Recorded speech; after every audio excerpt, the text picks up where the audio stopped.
अस्सलाम वालेकुम एवरीवन, कैसे हैं आप सब। उम्मीद है खैरियत से होंगे। तो आज की इस वीडियो में मैं आपको बताऊंगी factors affecting the bio transformation of drug, कि ऐसे कौन से फैक्टर हैं जिनकी वजह से बायो ट्रांसफॉर्मेशन ऑफ ड्रग जो है वो उसको नुकसान हो रहा है, वो स्टॉप हो रही है या वो इंक्रीज हो रही है, या उसमें कौन कौन से जो है ना वो अफेक्ट्स आ रहे हैं। ये सारा हम इस वीडियो के अंदर डिस्कस करेंगे, फैक्टर्स जो हैं उनको डिस्कस करेंगे। तो आए वीडियो स्टार्ट करते हैं। लेकिन वीडियो स्टार्ट करने से पहले मेरे चैनल को सब्सक्राइब करें, और अगर आपको वीडियो अच्छी लगे तो इसको लाइक करें, शेयर करें और अपने दोस्तों तक पहुंचाएं। तो फर्स्ट जो है हम देखेंगे एंजाइम इंडक्शन। ठीक है, कि कुछ ऐसी ड्रग्स होती हैं, ठीक है, मैं आपको एक इम्पॉर्टेंट चीज़ बताती चलूँ कि जो ड्रग्स हैं, ठीक है, मतलब मेडिसन्स, कुछ ऐसी मेडिसन्स होती हैं जो वैसे तो हमारे लिए बड़ी बेनिफिशियल होती हैं, लेकिन अगर हम उनकी अमाउंट ज़्यादा ले लें, ठीक है, मतलब जहाँ पे हमने एक टैबलेट लेनी थी वहाँ पे हमने 4 ले ली हैं, तो क्या होगा, वो भी हमारे लिए एक किस्म का ज़हर है, पॉइज़न है, वो भी जाके बॉडी को अफेक्ट करेगा, डैमेज करेगा। तो इस वजह से हम यहाँ पे जो वर्ड है वो ड्रग को यूज़ कर रहे हैं। तो ड्रग या टॉक्सिकेंट दोनों एक ही बात है, उसमें कंफ्यूज नहीं होना। तो अभी हम देखेंगे एंजाइम इंडक्शन। एंजाइम इंडक्शन में क्या होता है कि कुछ ऐसी ड्रग्स होती हैं जो क्या करती हैं कि एंजाइम के फंक्शन को इन्हेंस करती हैं, इंक्रीज करती हैं। और एंजाइम का काम क्या होता है, ब्रेक डाउन कर देना चीज़ों को, ठीक है, उनको प्रोडक्ट्स में कन्वर्ट कर देना।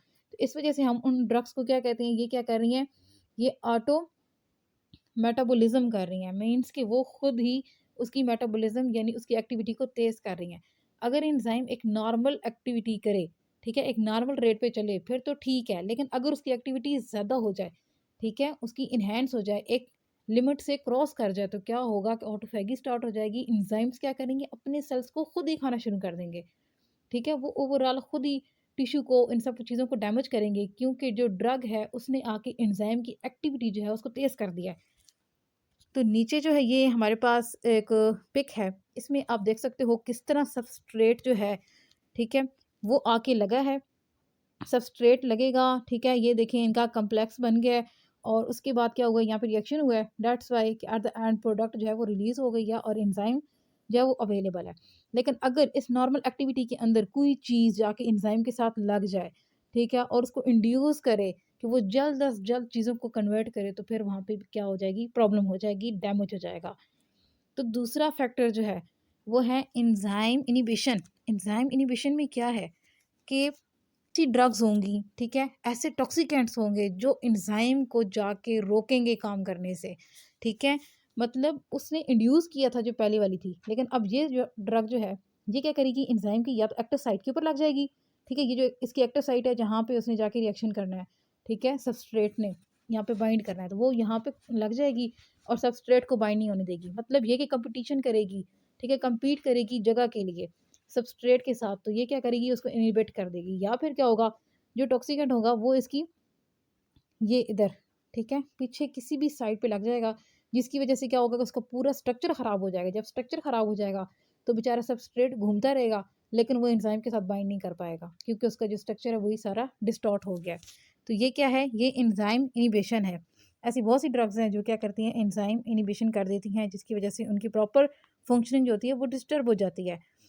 तो उसके बाद जो हम फैक्टर देखेंगे, थर्ड फैक्टर जो हमारे पास है वो है pre systematic metabolism. Systematic metabolism में क्या है, देखिए, एक मैंने कहा था एक टॉक्सिकेंट होते हैं जो टारगेट तक पहुंच के उनको, मतलब सिर्फ टारगेट ऑर्गन को डैमेज करते हैं। कुछ होते हैं सिस्टमैटिक, ठीक है, वो क्या करते हैं, वो जिस जिस जगह से गुजरेंगे उस जगह की सेल्स, टिश्यूज, हर चीज़ जो है वो डैमेज करते जाएंगे। उनके सामने, उनके रास्ते में जो चीज़ आएगी वो उसको डैमेज करेंगे, ख़राब करेंगे, ठीक है। और यही सबसे ज़्यादा खतरनाक होते हैं। जैसे कि हम पोटाशियम साइनाइड यानी नीला जो थोथा होता है उसकी बात करते हैं, तो वो बहुत ही ज़्यादा खतरनाक होता है, क्योंकि वो हर टिश्यू को जाके डैमेज करता है।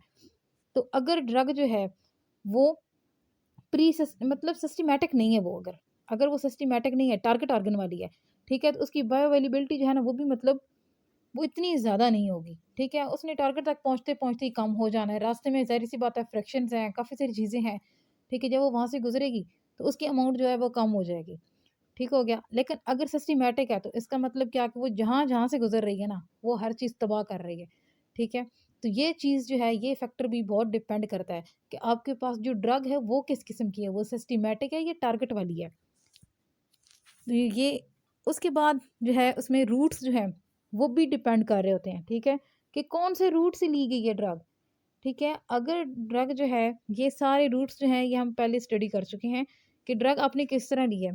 ठीक है, ओरल रूट के थ्रू आ गई है या फिर रिस्पायरेटरी में से हो या फिर आइज में चली गई है या इस तरह कुछ इंट्रावीनस जो है उनके ज़रिए हो गई है, तो इसकी वजह से भी क्या हो जाएगा, प्रॉब्लम हो जाए। अगर ड्रग जो है वो गई है आइज़ के अंदर, बहुत जल्दी इफ़ेक्ट करेगी, फ़ौरन स्वेलिंग हो जाएगी, रेडनेस हो जाएगी, आइज़ को फ़ौरन डैमेज करेगी।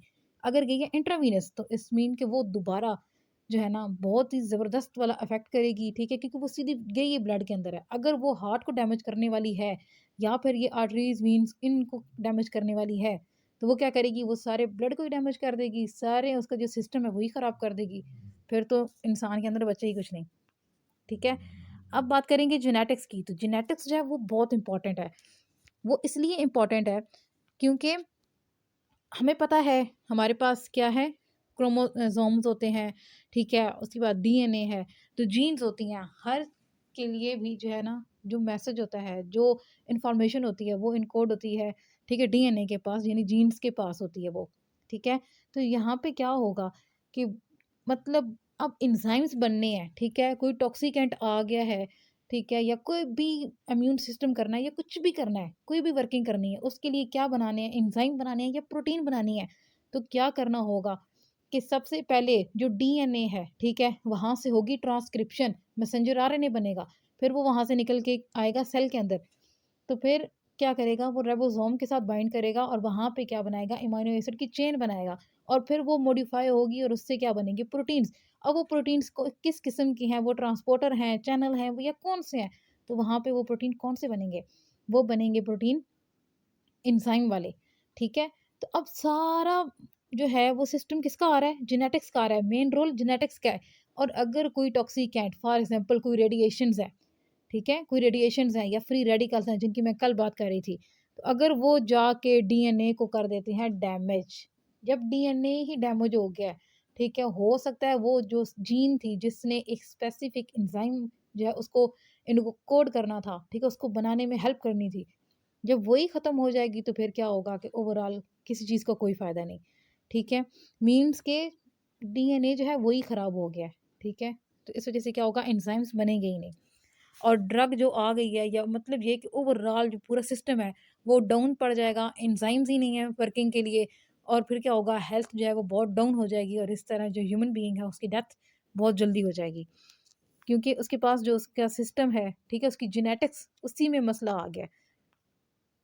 तो अब हम देखेंगे स्पीशी डिफरेंस, जैसे कि जो स्पीशीज़ होती हैं ना, ठीक है, डिफरेंट स्पीशीज़ हैं, तो डिफरेंट स्पीशीज़ में डिफरेंट ड्रग्स का जो है वो असर जो होगा या अफेक्ट होगा वो भी डिफरेंट होगा। कुछ स्पीशीज़ उस ड्रग को जो है वो ज़्यादा मतलब कर लेंगी, बर्दाश्त कर लेंगी, कुछ बर्दाश्त नहीं कर पाएंगी। यही वजह होती है जब भी हम कोई एक्सपेरिमेंट करते हैं तो हम सिर्फ एक के ऊपर नहीं करते, बल्कि हम जो है अपने एक्सपेरिमेंट के अंदर 5 या 6, ठीक है, उनको लाजमी हम लेते हैं, ठीक है, एनिमल्स को उनके ऊपर स्टडी करते हैं, फिर हम देखते हैं भाई LD50 में कितने की डेथ हुई है या कितने सिम्पटम्स अपीयर हुए हैं। तो वो इसी वजह से लेते हैं क्योंकि एक तो स्पीशी डिफरेंट आ जाता है, ठीक है, और इसके अलावा उनकी जो हेल्थ जो है उसमें भी डिफरेंट आ जाता है। हो सकता है किसी की हेल्थ बहुत अच्छी हो, ठीक है, वो बहुत जल्दी टॉक्सिकेंट जो है उसको रिमूव कर दे बॉडी से, ठीक है, उसके साथ फाइटिंग वगैरह कर ले। हो सकता है किसी की हेल्थ अच्छी ना हो, तो वो उससे उसको ना इतने जल्दी ना निकाल सके और उल्टा वो खुद ही डैमेज हो जाए, ठीक है। तो इसलिए यहाँ पे स्पीशीज डिफरेंस जो है ना ये भी बहुत इंपॉर्टेंट है। मतलब ये कि जैसा कि यहाँ पे देखा है कि मलेरिया, ठीक है, एंटी मलेरिया की जो ड्रग्स हैं, ठीक है, वो जो बनाई गई थी, तो अगर वो देखा जाए तो वो एशियन के अंदर वो इतनी ज़्यादा इफेक्टिव नहीं थी, ठीक है, क्योंकि वो उनको मेटाबोलाइज नहीं कर पा रहे थे, उनको यूटिलाइज नहीं कर पा रहे थे बॉडी के अंदर, ठीक है, मलेरिया के अगेंस्ट उसको यूज़ नहीं कर पा रहे थे। लेकिन ये जो एस्किमोस थे, ठीक है, उनके अंदर वो बड़ी जल्दी यूज़ हो रही थी। तो ये क्या है कि स्पीशी डिफरेंस आ गया ना, ये सब स्पीशीज़ हैं, ठीक है, ह्यूमन बीइंग की, तो उनमें भी आप डिफरेंस आ गया। इसी तरह ये जो रैट्स हैं, ठीक है, इन सब की भी जो स्पीशीज़ हैं वो डिफरेंट है। तो इसका मतलब क्या है कि कोई भी ड्रग अगर इन पर अमल करेगी, ठीक है, तो वो भी डिफरेंट हो जाएगी, ठीक है, उसका इफेक्ट जो है वो डिफरेंट स्पीशीज़ पे डिफरेंट होगा। तो अब हम बात करेंगे पोल्यूटेंट्स की, ठीक है, ऐसे कौन से पोल्यूटेंट्स हैं, ठीक है, जो इंडस्ट्री से या इन्वायरमेंट से आ रहे हैं, ठीक है, और उनका क्या इफेक्ट है बायो ट्रांसफॉर्मेशन पे। ठीक है? तो अगर सबसे पहले तो हम बात कर लेते हैं मतलब इंसेक्टिसाइड्स हैं, ठीक है? या किसी किस्म का कोई एंजाइम इंड्यूसर आ जाता है, कोई पेस्टिसाइड आ जाता है, ठीक है? या कोई भी चीज़ आ जाती है, ठीक है? तो उसका ओवरऑल जैसे सिगरेट स्मोकर्स जो होते हैं, ठीक है? एक तो वो बंदा है जो स्मोक कर रहा है, ठीक है? वो क्या करेगा? उसके अंदर तो धुआँ जाएगा ही जाएगा, ठीक है? सारा स्मोक उसके अंदर जाएगा, लेकिन अगर उसके साथ कोई बैठे हैं, जिसको हम पैसिव स्मोकिंग कहते हैं, उसके अंदर भी तो जा रहा है, ठीक है? उसको भी तो इफ़ेक्ट कर रहा है। तो इस तरह वो क्या है, वो हमारा एनवायरनमेंट है। एनवायरनमेंट में जो-जो चीज़ होगी वो भी हमें अफ़ेक्ट कर रही होगी। तो यहाँ पे बायो ट्रांसफ़ॉर्मेशन में क्या इसका मसला है कि अगर आप हाई एल्टीट्यूड पे हैं, तो बायो ट्रांसफ़ॉर्मेशन जो है वो डिक्रीज़ हो जाएगी। उसकी वजह क्या है? क्योंकि ऑक्सीजन का लेवल डिक्रीज़ हो जाता है। जैसे-जैसे आप एल्टीट्यूड पे जाते हो, ठीक है? तो वहाँ पे ऑक्सीजन का लेवल लो होता जाता है। जब ऑक्सीजन लो हो जाएगी तो फिर ड्रग की जो मेटाबॉलिज़्म है वही स्टॉप हो जाएगी, वही लो क्या इसी तरह अगर हॉट क्लाइमेट है तो तब भी क्या होगी बायो ट्रांसफ़ॉर्मेशन जो है वो स्लो डाउन हो जाएगी। उसके बाद इम्पोर्टेंट इफ़ेक्ट हमारे पास आ जाता है ऐज कि देखें अगर छोटा-सा बेबी है फॉर एग्ज़ाम्पल, ठीक है? ये देखें ये छोटा-सा अगर बेबी है तो इसमें क्या है, इसके अंदर अभी तक कोई भी एंजाइम्स जो हैं वो फुली डेवलप नहीं हुए, ठीक है? एंजाइम्स अभी फुली डेवलप ही नहीं हुए। अभी तक उसका वो इतना ज़्यादा सिस्टम जो है वो इतना अच्छा नहीं है, ठीक है? उसका इम्यून सिस्टम भी पावरफुल नहीं है। अगर इसके ऊपर टॉक्सिकेंट अफ़ेक्ट करेगा तो क्या होगा कि इसकी डेथ के चांसेस जो हैं वो बहुत ज़्यादा हैं, ठीक है? बहुत ज़्यादा हैं। तो जब जो है ये ह्यूमन बीइंग जो है वो एडल्ट पे पहुँचते हैं, ठीक है? यानी ये देखें ये एडल्ट एज है, ठीक है? जब इस पे पहुँचेंगे तो क्या होगा कि उनके ऊपर टॉक्सिकेंट का इफ़ेक्ट बहुत माइनर होगा, बहुत कम होगा। लेकिन जैसे-जैसे अब उनकी एज मतलब ओल्ड हो जाएगी, तो फिर उनके अंदर क्या होगा कि एंज़ाइम की एक्टिविटी या हर चीज़ जो है वो थोड़ी-सी वो स्लो डाउन हो जाती है, ठीक है? मतलब ये कि उनकी एज के हिसाब से वो चीज़ें स्लो डाउन हो जाएँगी, तो उससे क्या होगा कि बायो ट्रांसफ़ॉर्मेशन जो है ड्रग की वो नहीं हो पाएगी। ठीक है? या उसमें कोई ना कोई प्रॉब्लम जो है वो आ जाएगी। तो ये है ऐज का इफ़ेक्ट बायो ट्रांसफ़ॉर्मेशन पे कि अगर बेबी है, ये छोटी ऐज है तो वहाँ पे भी क्या होगा बायो ट्रांसफ़ॉर्मेशन इतनी एफ़िशिएंटली नहीं हो सकती, ज़्यादा नहीं हो सकती क्योंकि वहाँ पे एंज़ाइम्स ही डेवलप नहीं है। और ओल्ड ऐज पे क्या है कि एंज़ाइम्स जो हैं उनकी एक्टिविटी ख़त्म हो चुकी है, लॉस हो चुकी है, वो भी नहीं करेंगे। सिर्फ़ जो यंग होंगे वो इसको परफ़ॉर्म करने में जो है वो ज़्यादा बेहतर किरदार अदा करेंगे, ठीक है? वो एफ़िशिएंटली ड्रग को मेटाबोलाइज़ कर लेंगे। उसके बाद आ जाता है सेक्स पे कि ऐसी अब 2 सेक्सेस होती हैं, ठीक है? एक मेल होती है, एक फीमेल होती है। तो कुछ ऐसी ड्रग्स हैं जो मेल के अंदर इतनी इफ़ेक्टिव नहीं होती, लेकिन फीमेल के अंदर इफ़ेक्टिव होती हैं, ठीक है? और कुछ ऐसी ड्रग्स भी होती हैं जो कि जो मेल है, ठीक है? उसके लिए तो बड़ी अच्छी होती हैं, उसको बड़ा अफ़ेक्ट करती हैं, लेकिन फीमेल को वो अफ़ेक्ट नहीं कर रही होती क्योंकि वहाँ पे जेंडर का जो है ना वो डिफ़रेंस आ जाता है उनमें, ठीक है?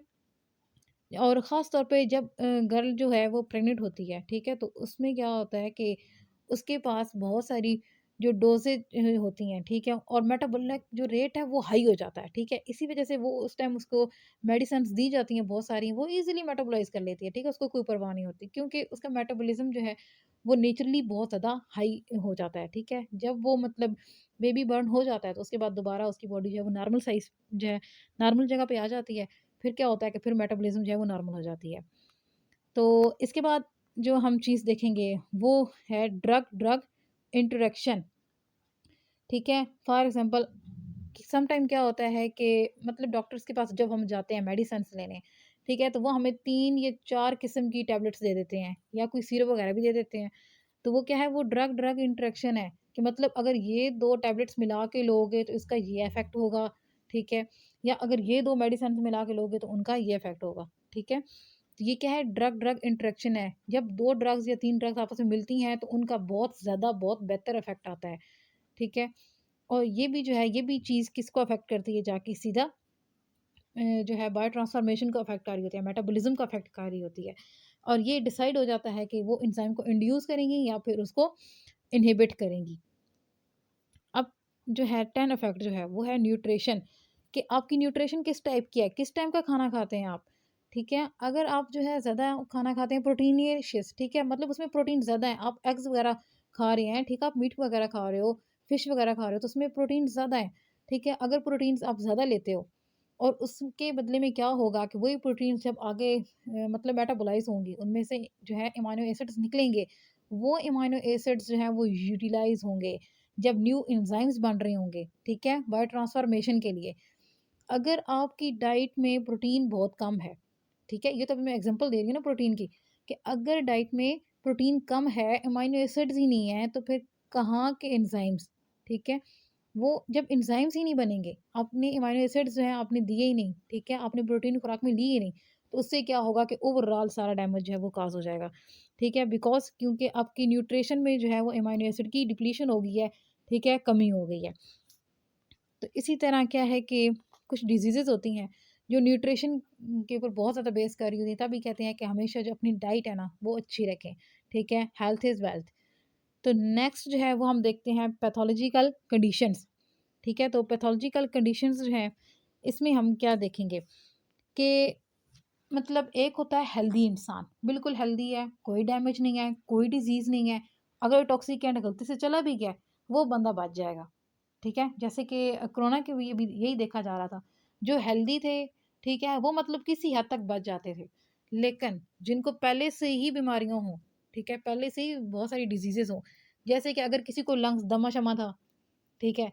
या फिर किसी को कोई और डिज़ीज़ थी लंग्स की, या फिर किसी को हार्ट प्रॉब्लम था कोई भी किसी किस्म का, या किसी को शुगर वगैरह थी, तो उनके ऊपर जब कोरोना ने एक्ट किया है तो वो थोड़ा ज़्यादा सीवियर किस्म का हुआ है, क्योंकि पहले ही पैथोलॉजिकली उनके अंदर कंडीशंस जो थी वो अच्छी नहीं थी, ठीक है? पैथोलॉजी का मतलब क्या होता है, ये मैं पहले बता चुकी हूँ। पैथोलॉजी क्या है कि टिश्यूज़ जो हैं वो डैमेज है, पहले से पर्सन के अंदर डिज़ीज़ है, ठीक है? तो अगर पहले से ये चीज़ें होंगी, ख़राब होंगी, ठीक है? पहले से कोई डिज़ीज़ होगी, तो अगर टॉक्सिकेंट आ रहा है, तो बॉडी वीक होगी, वो उस टॉक्सिकेंट का मुकाबला नहीं कर पाएगी, बायो ट्रांसफ़ॉर्मेशन नहीं करेगी, मेटाबॉलिज़्म नहीं करेगी, मेटाबोलाइट्स नहीं बनाएगी, तो उसकी वजह से क्या होगा कि ओवरऑल बॉडी के ऊपर टॉक्सिकेंट का इफ़ेक्ट बहुत सीवियर होगा और बहुत ज़्यादा डैमेज जो है वो कॉज़ हो जाएगा।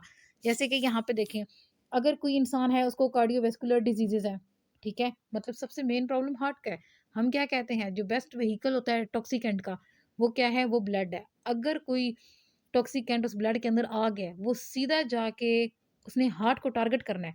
हार्ट तो पहले ही बेचारा जो है वो मर रहा है, ठीक है? उसकी तो पहले ही इतनी परेशानियाँ हैं, वो तो पहले ही ख़राब है मुकम्मल तौर पे, ठीक है? वो तो बड़ी मुश्किल से इंसान जो है वो ज़िंदा है, क्योंकि उसको हार्ट प्रॉब्लम पहले से ही है। तो अब टॉक्सिकेंट भी आ गया तो फिर वो बंदा नहीं बचेगा। बहुत मुश्किल चांसेज़ हैं, ठीक है? तो इसलिए पैथोलॉजिकल जो कंडीशंस हैं, ये भी बहुत इम्पोर्टेंट होती हैं बायो ट्रांसफॉर्मेशन का पता लगाने के लिए कि कितनी हद तक मेटाबोलाइट्स जो हैं, वो बनेंगी। तो आज यहाँ पर हमारी वीडियो ख़त्म होती है। अगर आपको वीडियो अच्छी लगे, तो आप इसको लाइक करें एंड कमेंट करें, ठीक है? और कमेंट में आप बता सकते हो कोई चीज़ समझ नहीं आई या कहीं से कुछ नहीं समझ आ रहा, या कोई और वीडियो आप चाहते हो कि मैं इस तरह की बनाऊँ, ठीक है? तो आप मुझे कमेंट में जो है वो बताएँ, ठीक है? वीडियो को लाइक करें और शेयर करें। अल्लाह हाफ़िज़, टेक केयर।